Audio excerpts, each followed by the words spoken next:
So a few weeks ago, I went to Permissionless, met a bunch of cool people, and one of those cool people is Josh, who is launching Arcade to Earn. It's a pretty cool platform.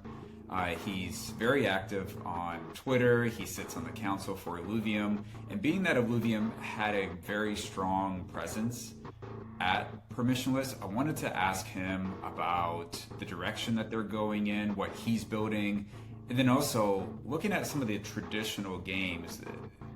There's just a lot of publicity around, like, for instance, Unknown 9 Awakening.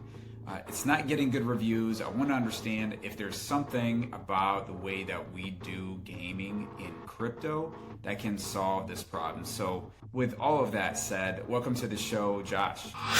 Thank you, Mikhail. It's really nice to be here. It was a pleasure to meet you at Permissionless. You threw a really fun event, and got to meet some really cool people there. So looking forward to talking gaming today with you. Likewise, looking forward to it. Yeah, it was a great event at Permissionless, and Permissionless usually was revolved around DeFi from my experience.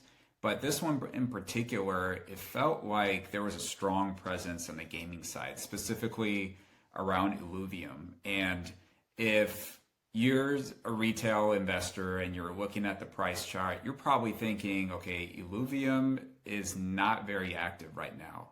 But in reality, what's actually happening behind the scenes, it's far from that. They've been very active, and as I mentioned, they had a very strong presence.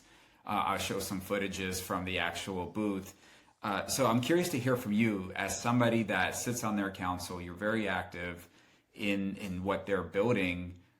What have they been working on?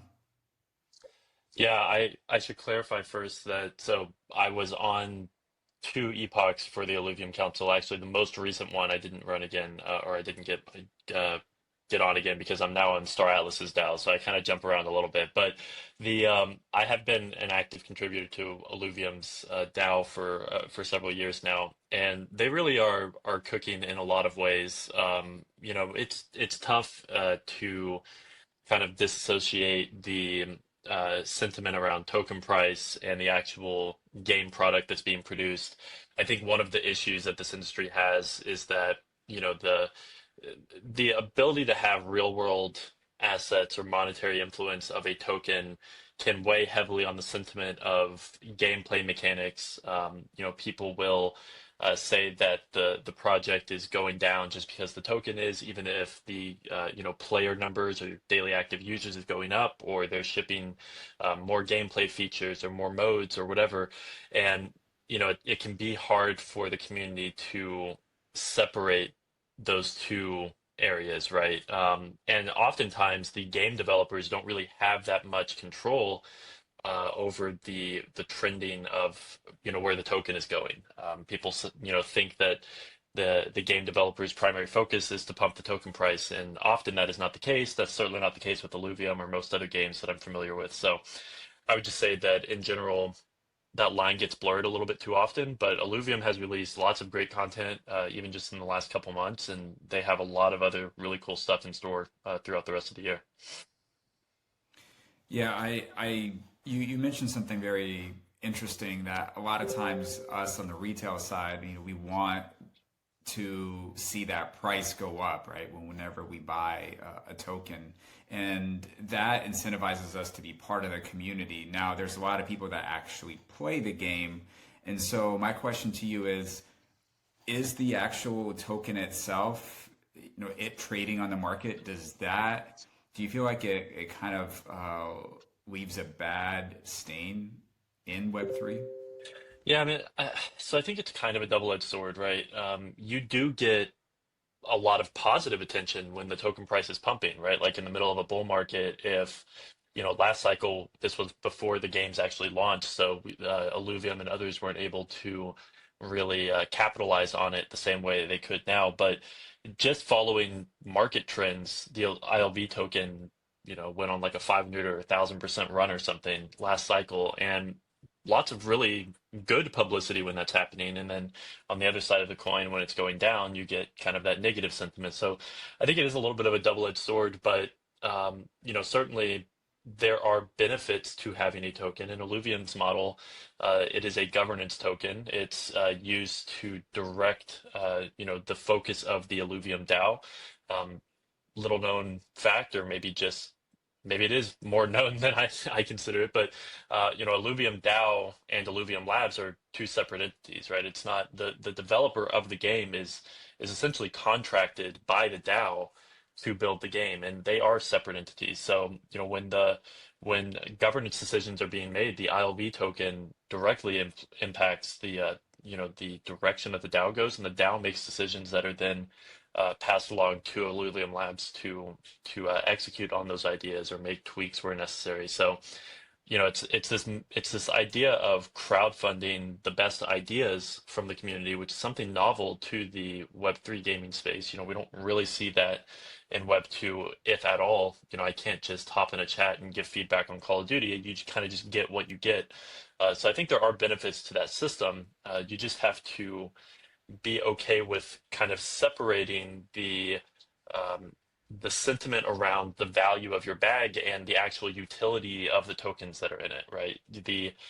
Uh, the ability to have an ILV token to use for governance for an IP in a game that you care about, that utility value doesn't go down when the price does. The price going down is something that is kind of affecting people in a different way if they're looking at it as an investment rather than as a utility token. So um, I think that's kind of my thoughts there. It's certainly a double-edged sword, but I think the benefits often outweigh the risks and the downsides. You just have to be okay with kind of riding that roller coaster a little bit.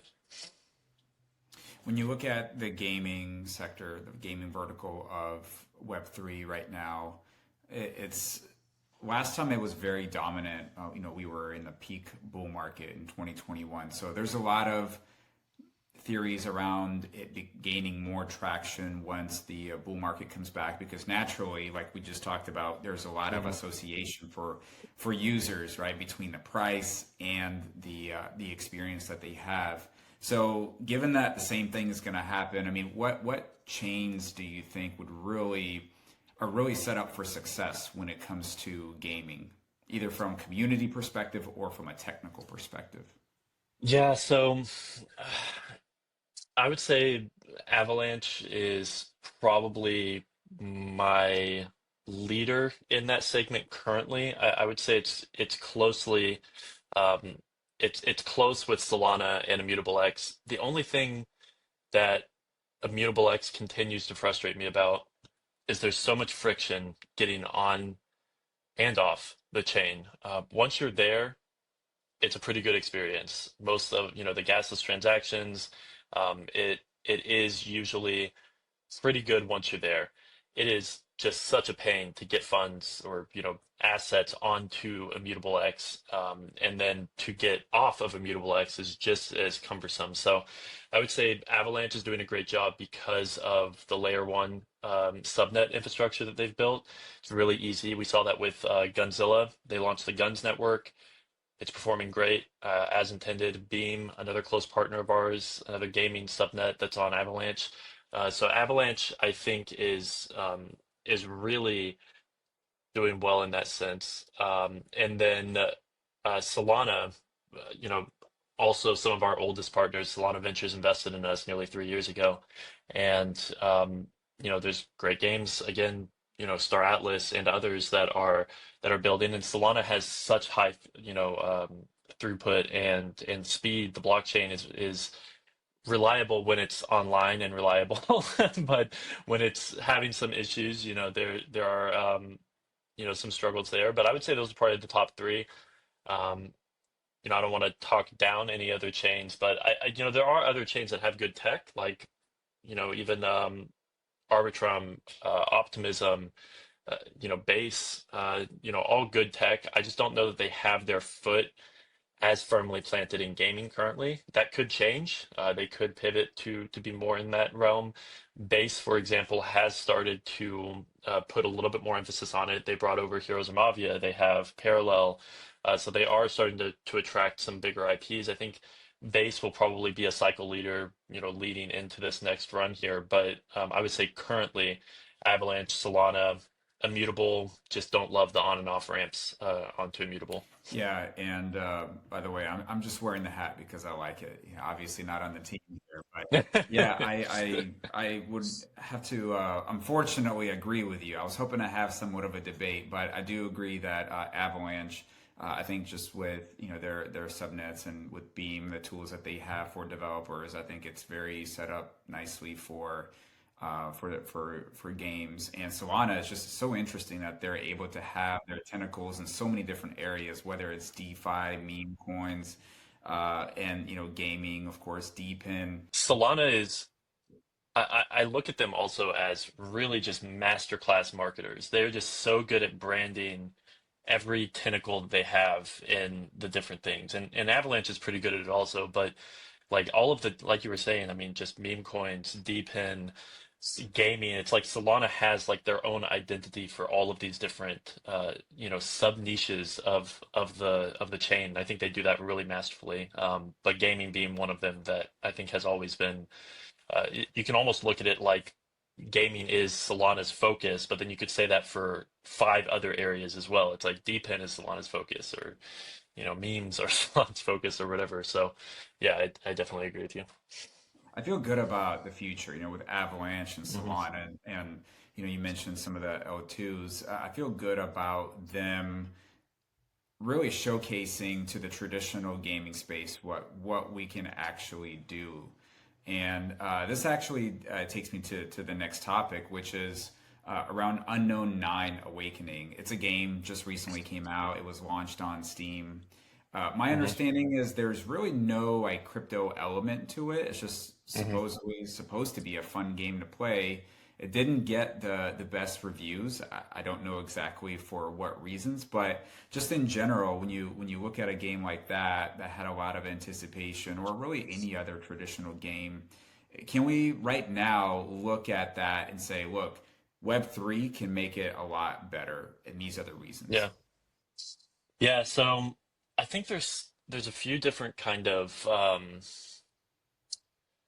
uh, there's a few issues that I see with traditional gaming. I think that traditional studios have gotten so comfortable with basically anything they produce, people being willing to buy, that they've gotten a little bit lazy.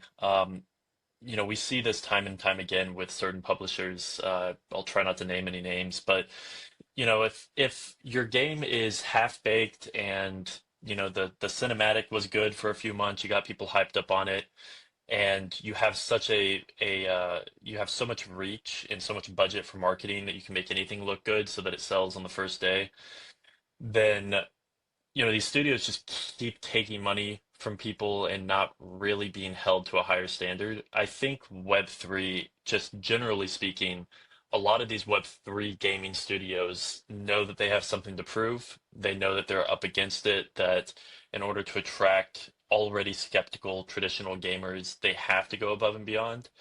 So I kind of look at it as a lot of the Web3 studios I know are bending over backwards, working around the clock to produce the just top tier stuff that competes with legacy studios. And I think on the other hand, legacy studios are kind of just like, like we can kind of half do this the right way and people are still going to buy it and then we'll move on to the next thing.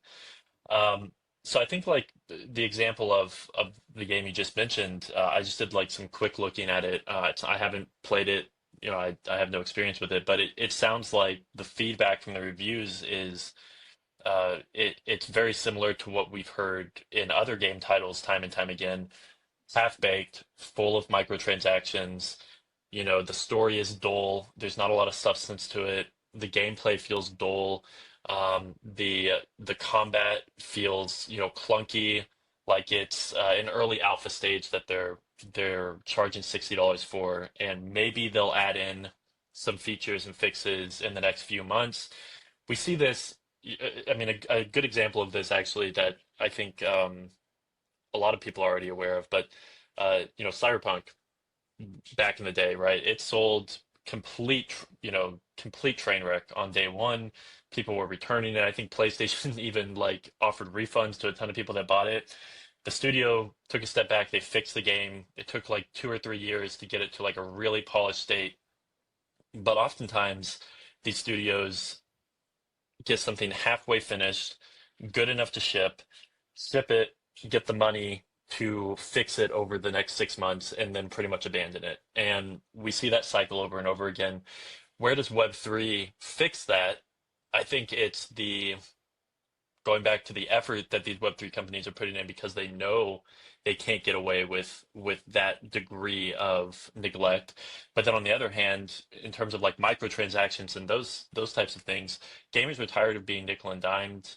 They need to be educated that NFTs are not microtransactions. They are, quite the opposite. It's giving you the opportunity to pay for the assets within these games and then own them, be able to resell them, have some kind of be able to recoup some of that money, right? If I was buying skins in Call of Duty or whatever, and then if I was able to sell those later when I stopped playing the game, even if I'm not able to sell them for what I paid for them, it doesn't always have to be a positive return on investment, right? It's not about making money always on the things. It's about having ownership of the things. And I think as gamers start to figure out that that's a healthy thing, it helps them recycle into new opportunities, right? Instead of just constantly dropping $50 to $60 on every game that comes out and being disappointed potentially, they're able to be a little bit more agile. So those would be my two initial thoughts on that topic. Tell me about Arcade. What are you working on? Yeah, so Arcade is a GameFi exposure platform. It's a little bit like an infrastructure layer, but we're really solving for three main problems. The first is we have found that there's a lot of gamers that want to play Web3 games, but they don't want to pay the money to do it. They're a lot of people are really in this free to play mindset. They want to play and have fun, but they don't want to buy the NFTs. They don't want to have to and these NFTs are often quite expensive still, and I think we'll see that kind of trend down a little bit. But I mean, some of the most premium NFTs in some of these games are hundreds of thousands of dollars.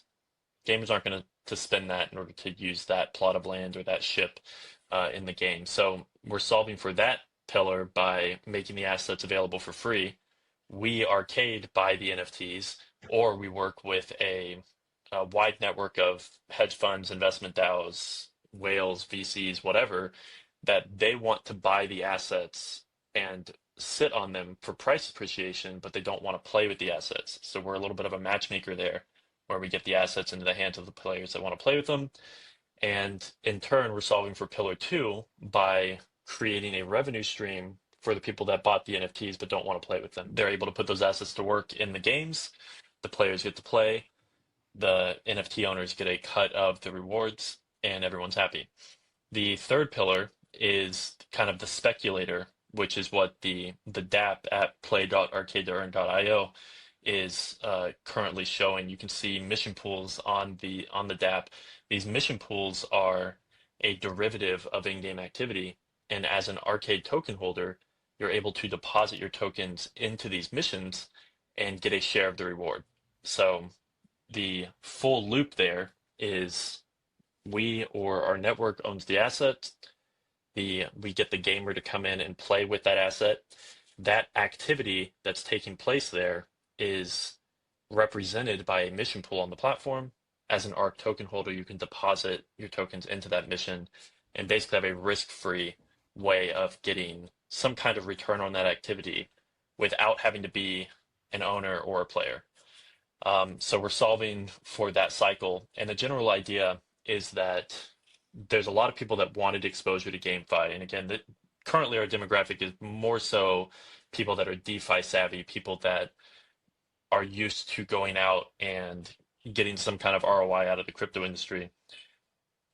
A lot of those people want exposure to GameFi, but they don't have the time or interest or experience to play the games. And so we provide this wrapper on top of the industry where you can still get a piece of that yield being generated by GameFi without playing or owning the asset. So that's kind of our current mission. We're building out some other tools that have to do with gaming and GameFi around, a tournament platform. We're building some solutions for like anti-cheat in Web3. So we're doing a lot in the GameFi realm, but mission pools would be like our first product, so to speak. One thing that I realize in gaming, it's constant building. It's nonstop building. So, congratulations to you with everything that you've accomplished up to this point, and wishing you all the best with Arcade. And thanks so much for dropping some knowledge about Illuvium and just some of the things that to be on the lookout for when it comes to gaming. I'm going to drop all your links in the description. For those that are watching, please consider subscribing to the channel, like this video, and give JP a follow. I'll make sure to have his links in the description. Thanks so much, JP. Yeah. Thank you, Mikhail. Really appreciate it.